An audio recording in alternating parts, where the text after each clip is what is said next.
herrien bizitzea eta jolastea dugu xede eta plazer. Gizakia etengabe ari da komunikaziorako aukera berriak sortzen, dituen horiek eraldatzen, moldatzen eta kasu batzuetan hobetzen. Komunikazioarekin arazoak dituzten pertsonei laguntzea eta ibai berriak, oraindik ez dauden ibai berri hoien bilaketan murgiltzea da gure helburu. Eta horri dedikatzen diogu gure bizitzaren eta gure jardueraren zatitxo bat. Eta zentzu horretan, gaur hemen, pertsona eta entitate desberdin arteko elkarlanaren ondorioz sortutako ADIAP sistema aurkeztuko dizuet. Info7 irratsaioaren albistegietan audio-informazio semantikoaren kudeak eta eleaniztuna burutzen duen sistema. Euskal Herrian kokatzen gara, eta bere egoera soziokulturala kontutan hartuko dugu.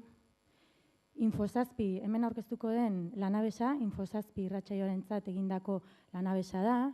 Info7 irrati nazionala da, Euskal Herria du ardatz. 3 hizkuntzatan lan egiten dute, nahiz eta hizkuntz nagusia euskara izan, gaztelaniazko eta frantsesezko albistegiak ere badituzte, eta beraien proiektu komunikatiboan elkarlanean oinarritzen da. Eta ikusiko duzute nola hemengo orain aurkeztuko duten sistema ere ezaugarri guzti horiek bermatzen dituen ere bere baitan. ADIAP lanabesa esan bezala, Info7 irratsaioaren albistegietako audio-informazio semantikoaren kudeak eta eleaniztuna arnas hartu behar dut burutzen duen sistema da. Baina zer da hori? Zer dago guzti horren atzean? Irrati bidezko albistegi multzo baten audioetan informazioa hartzen da. Hizketaren ezagutza automatikotik edo automatikorako sistema batetik prozesatzen da informazio hori eta erabiltzaileari aurkezten zaio. Erabiltzaileari aurkezten zaion informazio semantikoa da. ADIAP lanabesaren kasuan, hizketaren prozesaketaren ondoren lortzen ditugunak dira hitz gakoak, eta albistegien gaikako esleipena. Teknologia horren boterean, hobeto esan da, teknologia hori boteretsua da eta aplikazio desberdinak eman ditzazke. Gure kasuan, hemen agertzen dena da, edo lanketa honen ondorioa izango da, Info7ko albistegietan, audioetan, bilaketak egiteko aukera izango dugula. Eta zenbait informazio erabiltzaileari ere emango zaio. Orduan, audio-informazio semantikoa ere uzteko zer erabiltzen dugu? Hizketa ezagutza automatikorako sistema bat. Eta hau da, horrelako sistemek normalean jarraitzen duten eskema. Audio seinaletik informazio lortzen da, informazio akustikoa lortzen da. Informazio akustiko hori esatariak esaten duen horren baitan dagoen informazio guztia pilatzen du. Minon, ordenagailuak ez dakiz zer den hori. Guk esan behar diogu ordenagailuari nola ulertu behar duen gure hizkuntza. Ondoren identifikazioa dator. Minon, identifikazio hortan, prozesu horretan, 3 osagai nagusi daude. Alde batetik, ezagutza akustikoa dago, seinalea daukagu, eta ezagutzaile horrek identifikatu ahalko dituen unitate minimoak, minimoen inguruko informazio akustikoa eukiko dugu. Normalian, alofonoak, fonemak, izan daiteke silabak ere. Hurrengo osagai batean, hor ditugu ahozkera hiztegia. Ahozkera hiztegiak zer esango dugu? Unitate horiek nola lerrokatzen diren, adibidez, hitzak sortzeko, baina euskararen kasuan, zergatik anez, morfemak. Eta bukaeran, lenguai ereduak ditugu. Orduan, 3 osagai horiek entrenatzeko edo trebatzeko,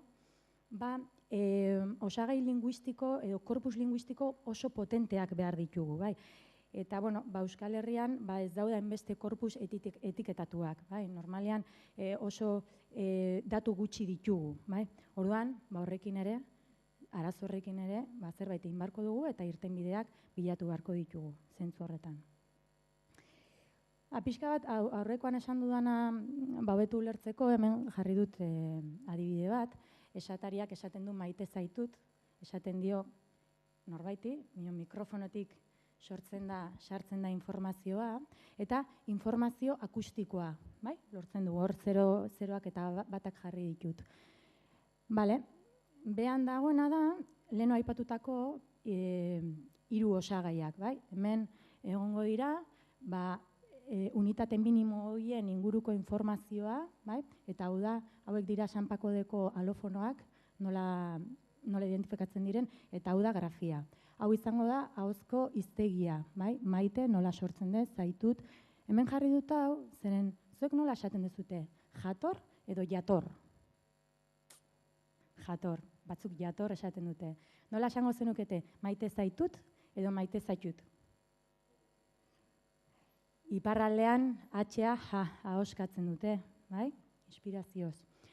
Horrek ere, baditu bere zailtasunak eta bilatu behar dizkiogu bere erantzunak. Eta bukatzeko, lenguai ereduak ditugu. Eta zergaitikan, aipatu dut, zergaitikan sartu naiz, pixka bat atal teknologikoago batean edo azalpen hauetan. Zer adierazi nahi dut? Adierazi nahi dutana da, gure hizkuntzak baditula, noski beste hizkuntzekin amankomunak diren ezaugarriak. Adibidez, nik A esaten dut eta gaztelazko A bera da, bai? Maila fonetikoan. Binon, guk badaukagu Z, za, eta badaukagu X, isa, bai? Kaso beste hizkuntzatan ez dagoena. Gramatikarekin, euskararen gramatikarekin, zer esanik ez naiz hortan sartuko. Badakigu desberdintasunak daudela. Orduan, badaude hizkuntza batek, baditu ezaugarri batzuk amankomunak direnak, eta beste batzuk bereizten dituztenak, bai? Beste hizkuntzengandik bereizten dituztenak. Eta ezaugarri guzti horiek osatzen dute hizkuntzaren bizkarrezurra. Bai? Eta guzti horiek kontutan hartu behar ditugu horrelako ezagutza sistema bat sortzeko garaian. Crosslingual. Euskal Herrian egoera soziokultural bat daukagu. Bai? Eremu geografiko batean hizkuntza desberdinak elkarbizitzen dira. Eta elkarbizitza maila hori desberdina da esatariaren edo hizlariaren hizkuntzen jakintzaren arabera. Orduan, honi crosslingual efektua ditzen zaio, eta kontutan hartu behar dugu bizikidetza hori. Adibidez, hemen jartzen du, hor beltzez, letra beltzez, la ertzantza dijo que Zarazuzta y Etxezarreta estuvieron en Muskiz y Zarautz. Nik horrela hauskatuko nuke. Akaso norbaitek esango zuen Zarautz, bai? Akaso norbaitek esango zuen ertzantza edo etzantza edo ezakit nola esango zuen, bai? Orduan, hizkuntzen jakintza mailaren arabera, esatari batek zerbait esango du, edo beste zerbait, ez? Eta ezaugarri guzti horiek ere kontutan hartu behar ditugu. Zeren hemen, crosslingual efektua maila fonetikoan esaldi horretan 6%koa da. Guk, efektu hori kontutan hartzen ez baldin badugu gure sistema sortzeko, orduan, akaso hitz horiek ez ditu ezagutuko, edo fonema horiek ez ditu ezagutuko, orduan, txertatu behar ditugu gure sistemaren baitan, bale? Modelatze sisteman ere, ontologiak erabiltzen ditugu, eta ontologiak gure ikuspuntutik domeinuak definitzen dituzte, bale? Eta, ezakit nola azaldu, hierarkikoki antolatutako termino multzo batzuek definitzen dute domeinu hori, bai? Eta domeinu horren bizkarrezurra edo eskeletoa dira, bai? Guk hori irakurtzen dugu, hitz solteak izan da ere, eta badakigu non kokatzen garen. Orduan, adiap sisteman kategorizazioa egiteko garaian, gaien esleipena, audio horiek zertaz hitz egiten ari den jakiteko ontologiatan oinarritzen gara. Benez bakarrikan ontologiatan, baizik eta ontologia hauek sortuak daude edo oinarritzen dira folksonomia kolaboratiboetan. Eta folksonomiak ahalbideratzen dutena da pixka bat malgutasuna. Ez gara hain teknikoak izan behar folksonomia bat sortzeko. Tagak daude, etiketak daude, nahiko oinarrizkoak, bai? Minon, ez gara erabiltzaile adituak, oso adituak izan behar. Gai baten inguruan jakin behar dugu, eta gai hori deskribatu bere hitzen bitartez. Vale? Orduan, gure ontologia hauek, edo erabiltzen ditugun ontologia hauek, definituko dute gure hiztegia, erabiliko dugun hiztegia. Orduan, hau da irubebikoitza.adia.infon ikusi dezakezuten aplikazioa. Hemen erabiltzaileak hizkuntza aukeratu dezaket, hor hizkuntza, hor goiko zatiak, gero demo bat daukat azkarra. Gero, aukeratutako hitza, ze hitz bilatu nahi dut audio fitxategi horietan, nahi baldin badut ere, nahi dut hitz bat agertzea, minon gainera kulturaren ingurukoa, edo politika orokorra, edo Euskal Herriko gatazka politikoaren ingurukoa. Baita ere definitu dezaket, eta noiztik nora egin nahi dudan bilaketa bat. Orduan, hau da aplikazioa edo, sistema. Bi erabiltzaile mota, hau da pixka bat arkitektura, edo sistemaren egitura gainetik, bi erabiltzaile mota daude, bada erabiltzaile arrunta ez, aipatu dutena, jongo dela irubebikoitza.adia.infora eta bere bilaketa egingo du. Eta gero badago, erabiltzaile kudeatzailea. Eta erabiltzaile barkatu. Kudeatzaile horrek egingo duna da sistema elikatu. Sartuko du audio bat, audio horri informazio txiki bat emango dio, zein den esatariaren izena, eta zein den data, informazio pixka bat emango dio, eta pasatuko da hemendik. Audioa pasatuko da hemendik. Aterako dira informazio bat lortuko dugu, hemendikan ontologietatik beste informazio bat lortuko dugu, eta ondoren aksiomak eta ekuazio batzuk daude, aukeraketa fintzeko, emaitza fintzeko laguntzen digutena. Informazio guzti hori erabaki nukleo batetara joango da, eta hori da elikatu duguna datu basea. Zer gertatzen da, eta hau niretzako interesgarria den kontu bada, erabiltzaile kudeatzaileak ikusten baldin badu akats bat, posibilidade sistemari esan, hitz hau ez dago hemen, eta esan, kendu hitz hau. Eta sistemak beste trebatze pausu bat emango du eta ikasiko du, bere akatsetatik.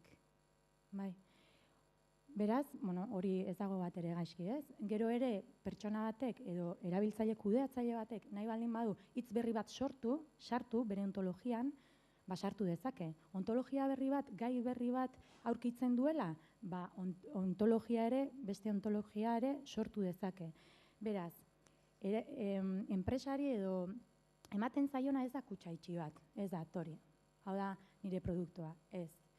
Maila bat dauka produktuak, noski Info7 dakan korpusa eta etiketaziora korpusa oso txikia da, guk garatu ditugu zeinbait protokolo edo horretatik ikasteko, eta maila bat eukitzeko, binon Info7 ematen zaiona da aplikazio bat, beraiek hobetu dezaketena, beraiek sortu dezakete, beraien komunitatea, aizue lagundu guri edo langileak beraiek, eta elikatu, eta beraiek sortu nahi duten aplikazioa. Beste modu batzuetara ere, beste guk orain ematen diogun horrekin sortzen denaren, zerikusia ez duena, edo beste bide batzuk, noski baditu bere mugak, kontzeptua ez zaiola ematen kutxa itxi bat. Hauek dira emaitza batzuk, urdinez daudenak dira gaiak asmatzeko ahalmena, hizkuntza ezberdinetan, eta hau oso subjektiboa da, zeren pertsona batek esaten du, audio honek hitz egiten du ezak izerri buruz, eta beste pertsona batzuentzako, hau gatazka politikoa da, edo ez da gatazka politikoa, eta da politika orokorra. Orduan, sistemak ikasten du, eta kaso, sistemak esaten du, erabiltzaileak edo programazioa egin duena hasieran esaten du, audio honek gai baten inguruan hitz egiten du, eta gero sistemak esaten du, ez. Mion akaso, sistemak ematen duen erantzun hori oso ona izan daiteke. Objektiboagoa izango da. onagoa edo txarragoa izan daiteke. Orduan, portzentai honetan beti plus minus 5, 100% egon daiteke. Batzuentzat izango da okerragoa, beste batzuentzat izango da onagoa. Vale? Eta gero gorriz dagoenak dira hitz gako horiek ezagutzeko ahalmena. Vale? Hitz gakoak, errepikatzen du, hitzak dira berreskuratzen duguna audio hoietatik. Vale? Eta behan daukazuten grafikoan agertzen da agertzaile arrunt batek hartzen du lanabesa eta esan diogu ebaluatu hau eta hau eta eman puntuaketa bat 0-tik 10 eta beraiek hemen bakoitza jarri du nahi duena, nahi izan duena. Orduan, helburu zientifiko teknologikoak informazio semantikoaren kudeaketarako sistemaren garapena elkarlan eta elkartze ingurune batean sorturiko folksonomiatan, hau ezaugarri garrantzitsua da, oinarritutako ontologien eraketan. Zergatik handa garrantzitsua folksonomia? Ez zara izan behar oso teknikoa folksonomia bat sortzeko, eta arduan Infosazpiri edo beste enpresa bati ematen zaio aukera, ez izateko hain teknikoa eta beraiek aukera izateko beraien lanabesa elikatzeko eta. Lehen ezagutza sistema Euskal inguruneko 3 hizkuntza ofizialak erabiltzen dituena. Sistema hau 2011koa da. Baliabide linguistiko egokiak sistema garatzeko eta metodologia berrien garapena. Transkriptore fonetiko eleaniztuna sortu behar izan genuen. Euskaraz, frantsesez eta gazteleraz. Eta ingurune konplexuetarako egokitu. Zer, baliabide eskasia da guk daukaguna. Eta zarata, ingurune zaratatxua. Irrati bat, musika dago atzean. Gero, sozialak, zeintzu dira izan ziren edo dira gure helburu sozialak. Gizartea, kontutan hartuz, baliabide teknologiakoak garatzea. Egoera errealentzako konponbideak ematea, teknologiaren irisgarritasuna, hor gure aletxoa utzi dugu, eta arraiak teknologikoa alden neurrian murriztea. Industrialak, Infosazpi irratiaren eduki digitalen difusioan laguntzea, eta adiap aplikazioa bera sortzea. Entitate desberdinek hartu dute parte adiapen sorkuntzan, Euskal Herriko Unibertsitatea, Irun webak garatzeko eta diseinurako enpresa, Insima teknologiako lagunak, eta noski Infosazpi irratia. Demo txiki bat grabatua daukat eta azkar batean ikusten da.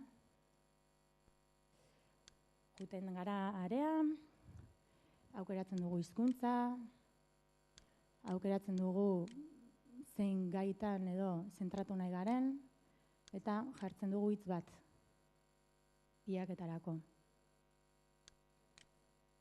Nahi baldin badugu aukeratzen dugu noiztik noiz arteko bilaketa egin nahi dugun eta bilaketa egiten dugu. Zerrenda bat ematen digu eta guk nola hitzgakoak ematen diguten jakin dezakegu agian zein den gure intereserako audioa, bai? Eta hor, entzuten dugu zer esaten den. Bestalde zer esana ematen jarraituko du, atzo Batasunako Arnaldo Otegi eta Rufi Etxeberriak. Guk bilaketa bat egin dugu, binon audioa entzuten dugunean edo ikusten dugunean, informazio gehiago ematen digute, hitzgako guztiak agertzen dira, eta gaia, bai? Eta, besterik gabe, hemen ikusi ez duten bezala, bilaketak, audioetan, bilaketak egiteko balio duen sistema bat dela, adiak, zerbait gehiago da ere. Esan bezala, Euskal Herrian egoera soziokulturala kontutan hartu dugu, euskararekin arazoak dituzten pertsonentzako baliogarria izan daitekeen lanabesa da ere, ze hor hitzak agertzen dira, eta naiz eta entzun irakurtzen dituzte ere, eta hori irisgarritasunaren bidean ere, esan bezala gure aletxoa uzten dugu hor. Eta beste kontzeptu bat da, ez dela, ematen dena ez da kutxa itxi bat. Beraiek ere osatu dezakete eta hobetu beharko lukete, hoien emaitza. Orduan, niretzako garrantzitsua da askotan teknologia jaten dugu, teknologia hartzen dugu, erosten dugu, edo jaisten dugu edakize, eta ez dakigu ze filosofia zer dagoen horren atzean. Mion horrek eragina daka gizartean. Orduan, nik bukatzeko bakarrikan esatia polita dela janariarekin, janariaren janarekin egiten dugun bezala, gustatzen zait zer jaten dudan jakitea, nondikan datorren, eta zer dagoen horren atzean, teknologian ere hori jakitea edo filosofia zer dagoen horren atzean jakitea ere importantea dela. Ze horrek ere eragina daka gizartean ez eta batzutan konturatzen ez garen. Mila esker zuen arregateagatik.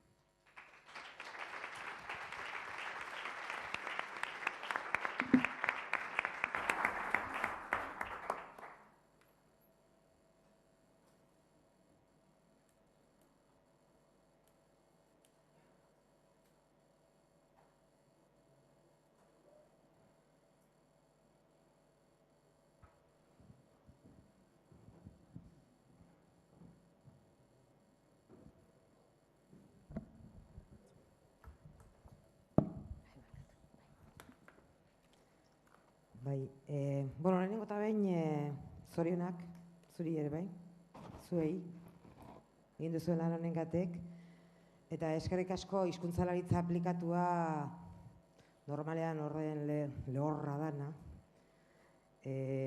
apur bat, nolabait kutsu zamurra emateatek.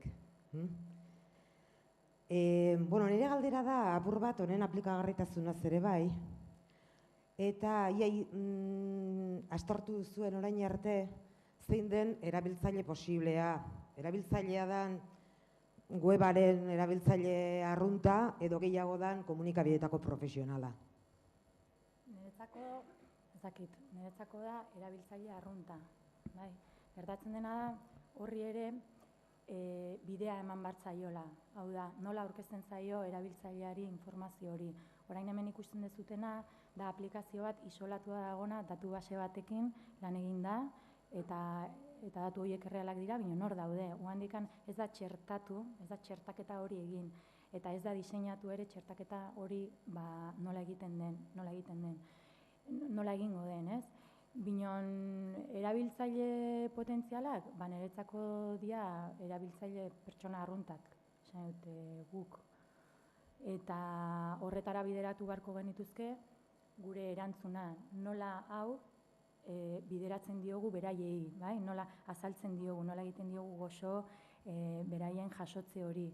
Eta baita ere profesionalei, zergaitikan, beraiek sortu ahalko dutelako lanabes bat hobeagoa, ematen dioten horrekin. Orduan niretzako bi puntuetan dago edo dago garrantzia, ez bakarrikan batean, ez bakarrikan erabiltzaile arruntarentzat, baizik eta kudeatzailearentzat. Ez dizuten antzun. Bai. Bale. Esan dugu, jun naiz, batean. Ez ni buratu zait beste galdera bat. Bale, ikusten zindudan horrela, eta ni gai ama. Hau da, nolabait Google bat edo lebila bat, baina ahozkorako.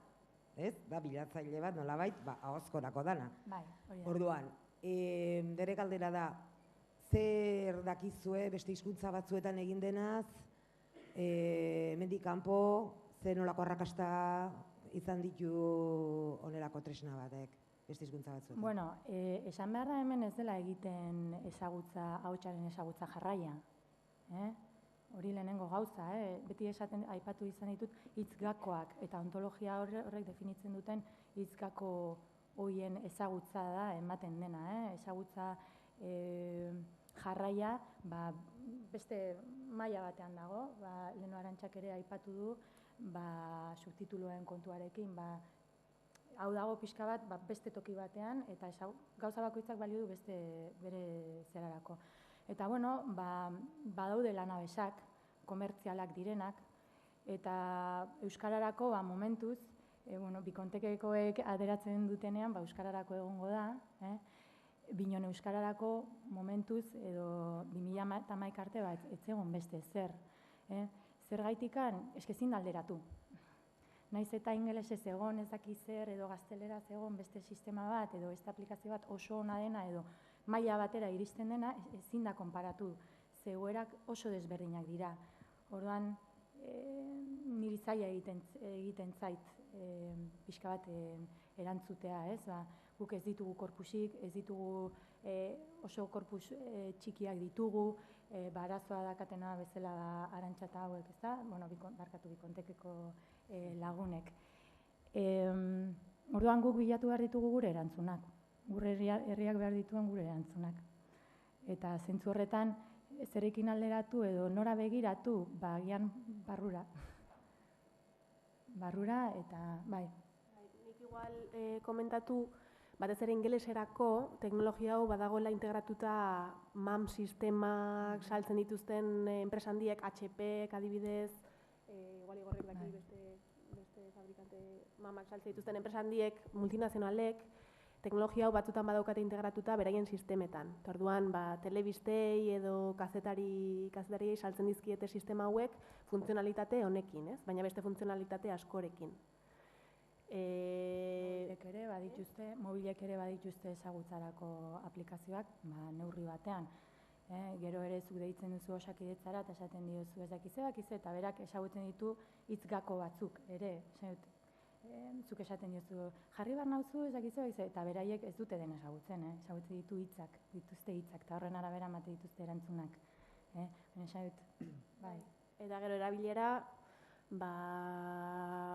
ez dakit, azkenean erabiltzaileen esku da teknologia hau erabiltzea baliagarria zaien ala ez, ez? Adibidez, ETBren kasuan, beraiek anotazioak eskuz sortzen dituzte. Beraien barruko prozesuan hori nahiko azkarra egin dezaketelako eta ez dielako denbora eramaten. Orduan ez dute honen beharrik.